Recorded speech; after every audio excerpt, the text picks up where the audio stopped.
Hi, I'm Marie Hopkinson and I'm a Chinese medicine practitioner, and today I thought I would talk to you about the menstrual cycle.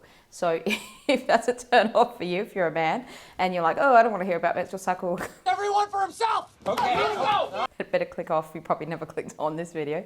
But I thought I would share a little bit about what's a normal menstrual cycle. It's surprising to me in my practice that a lot of women are not sure how to calculate their menstrual cycle. They're not really sure what that means. And sometimes you might not, I tend to find people either have these extremes of they know heaps and heaps about it because maybe they're trying to have a baby. And then there's another extreme where people just don't know anything at all.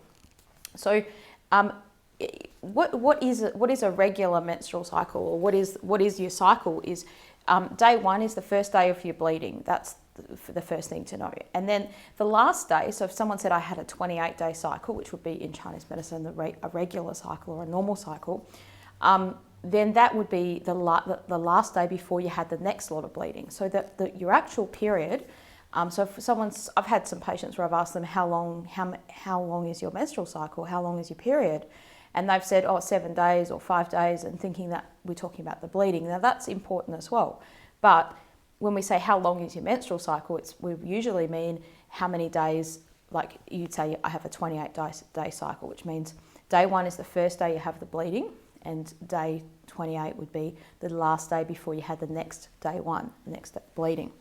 Now, a nice way to kind of think about your cycle is in this circular fashion. So, oh, there we go, draw a perfect circle right there. So I'm going to divide up the cycle into 4 parts. I'll show you one here. So this would be your period, and this would be day one when you have your period. And roughly, so this would be 7 days, 14 days, 21 days, and then roughly 28 days. Now, how do you work out which is your day one? If you don't start your period normally, let's say, you might start with a bit of spotting, and you're not really sure what's the first day. So the first day is when you have a proper period. So some people, an abnormal thing would be to have a bit of spotting before their period starts. So maybe day 27, 28, they have a little bit of spotting, which means when you wipe, there's a little bit of blood there, or they might need to use a panty liner or something like that. It doesn't mean that their period has actually started. And then the days that you have the bleeding for would be the days 1 to, let's say 1 to 5, maybe. So what would be normal? What would be considered normal there? So to have some kind of bleeding for that 7 days is okay.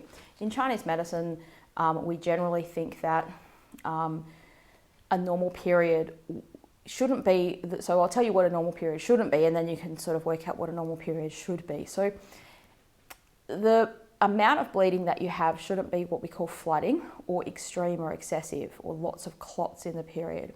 So it would be like not too heavy, not too light, let's say something in between there. And look, there's lots of other ways to calculate it, and it depends on what you use to, if you use panty liners, pads, tampons, menstrual cups, that kind of stuff. It can be hard for some women to work that out. I've had a couple of women recently that said, oh, I switched to using menstrual cups, and I'm not sure how much I'm bleeding now because I'm used to seeing it in a pad. Yeah, I don't want to be too gross or anything on this video, but I just thought it would be, it's an important thing to establish firstly for people to be able to work out that is how you work out what the cycle is. And so in a Chinese medicine sense, we also do think that different things are going on in the menstrual time at different times. And so this might affect the kind of acupuncture you have, like the type of points you have, and even can affect how sensitive you are to acupuncture. So I don't know if you've ever come in for acupuncture at different times in your cycle and you've noticed I'm very sensitive today versus another week, oh, it didn't seem to hurt as much, or things like that. And I'll explain why that is when we look at this.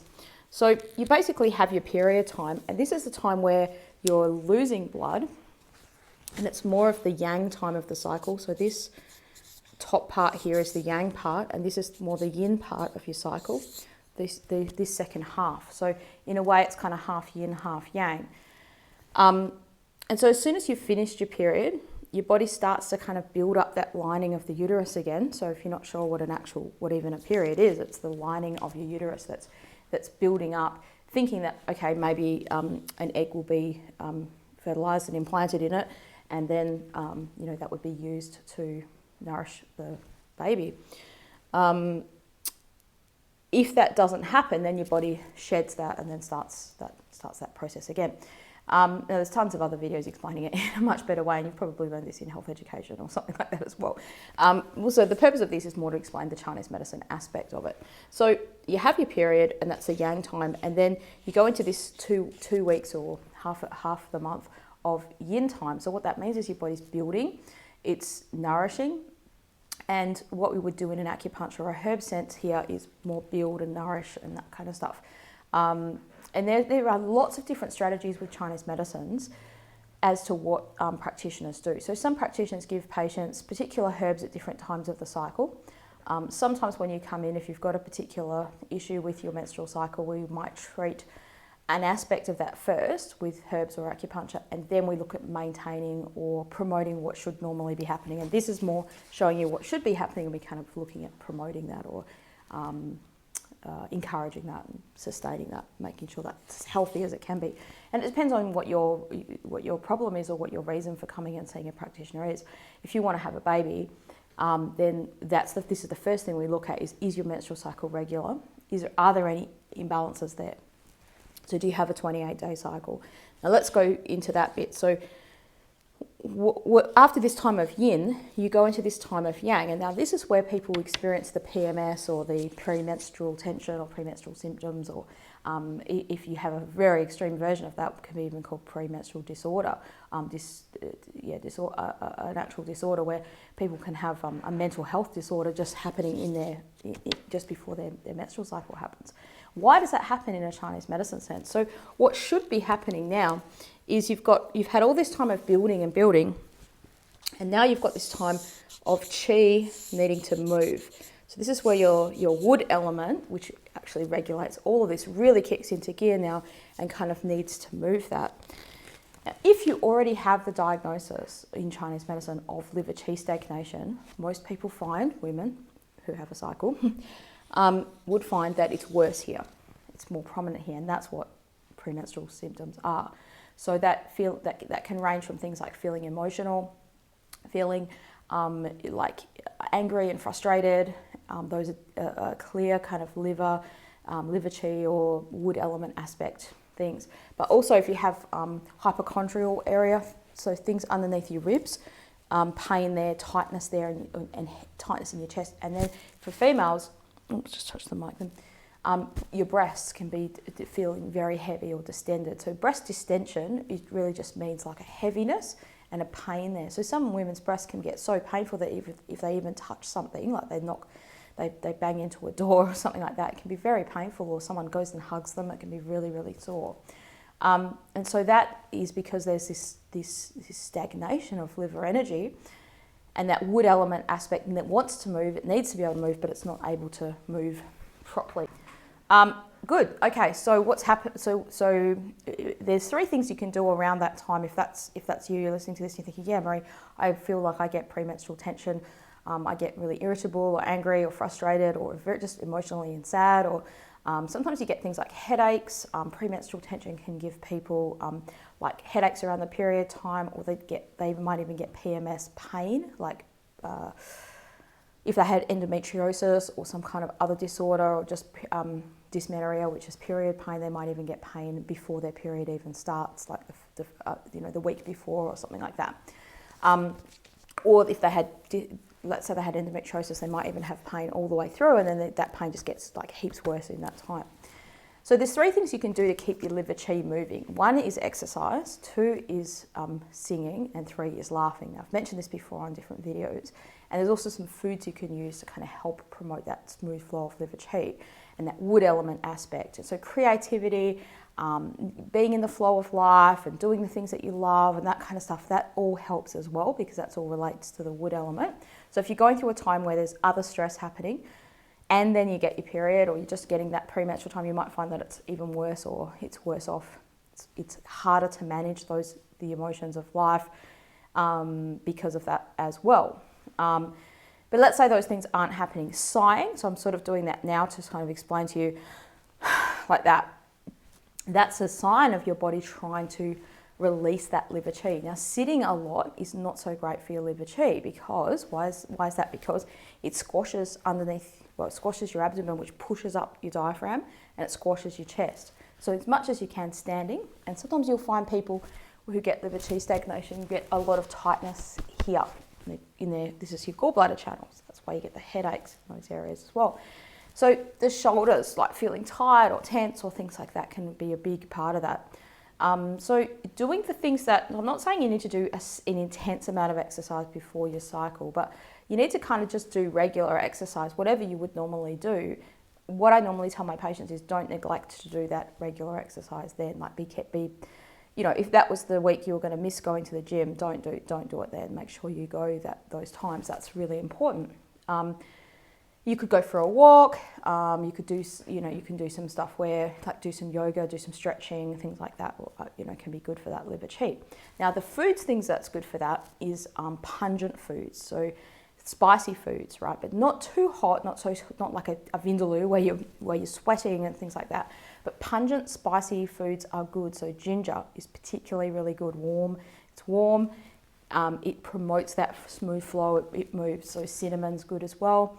Why do people crave chocolate around their menstrual period time, right? Because chocolate has there's a couple of aspects to chocolate. One is the sweet flavor. So a lot of people women crave sweet around their menstrual time because they feel relaxed by that sweet flavor. So it kind of soothes the mind and stops you sort of, and you just feel good, right? So you'll get that release of dopamine. You feel, I feel good from that.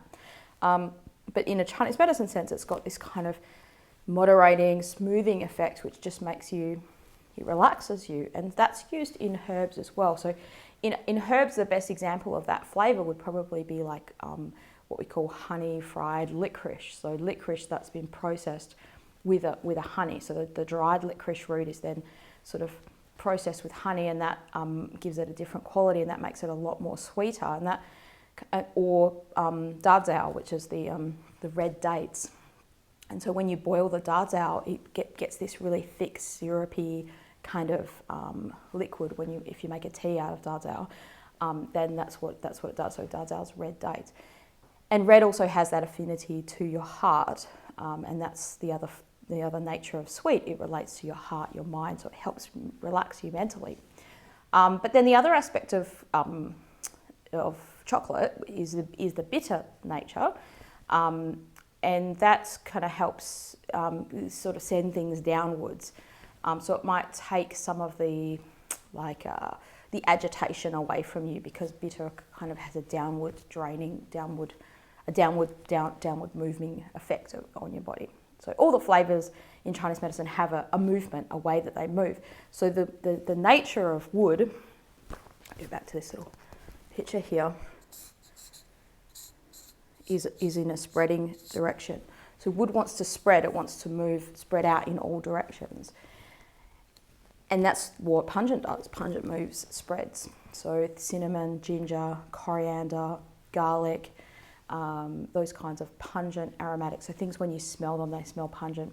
Another herb in Chinese medicine that's used a lot is chen pea, which is the dried peel. So you can actually even make tea out of that stuff. So next time you have a mandarin or an orange or something like that, you can save the peel, which you probably wouldn't use it for anything anyway. So and then you just dry it. You could either dry it if you've got a fairly not so humid environment and it's summertime, it'll probably just dry out naturally, or you could dry it in your oven. And then when you can use that dried peel to make a tea out of. Use like a couple of teaspoons of the dried peel that's all crushed up with some hot water, and that can make a tea. Other herbs that are used for menstrual pain in Chinese medicine, this is more the folklore, cultural stuff, not so much a herbalist. Make sure this is maybe not so much a herbalist prescribing this to you, but this is very common for Chinese, local Chinese people to make this kind of tea would be using rose flowers, mei gui hua. So using rose flowers as a tea, so flowers are the other food that has, or the other herb that has a pungent aromatic. So aromatic means good smell, like so it smell like a smell. I don't think aromatic really means good smell. Aromatic means it smells, right? So that you don't want something aromatic that's disgusting smelling. But generally foods that have a strong aroma have that pungent nature like that. Things that don't have a strong aroma like that tend to be more yin and denser kind of foods. Like say for instance, if you smell milk or cream or cheese, it's generally not a strong smelling thing, right? It's the things that make those things smell more fragrant is if there's other things put into the food with it. And so if you can avoid too much dampening food around that week, that would probably help you. So these would be my tips or tricks for people that have PMS or they're struggling with that kind of stuff.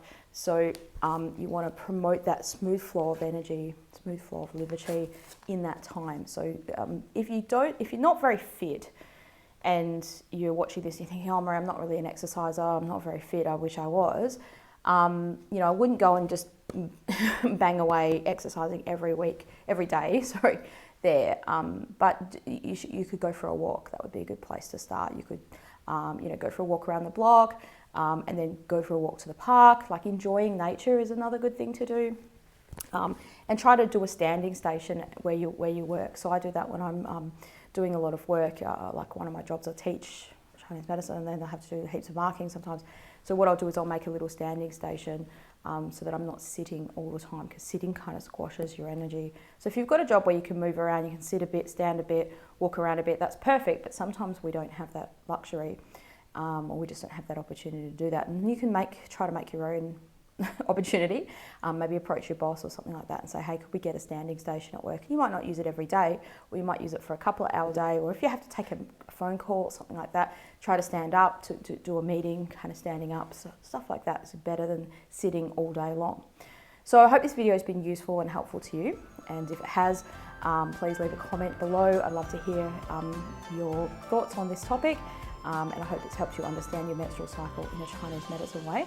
And I look forward to seeing you again on the next video. Oh, and don't forget to subscribe. We love people who subscribe around here, and we're trying to get to 1,000 subscribers this year. So click that subscribe and the notification bell and you'll never miss a video from me. Thanks very much. I'll see you again soon.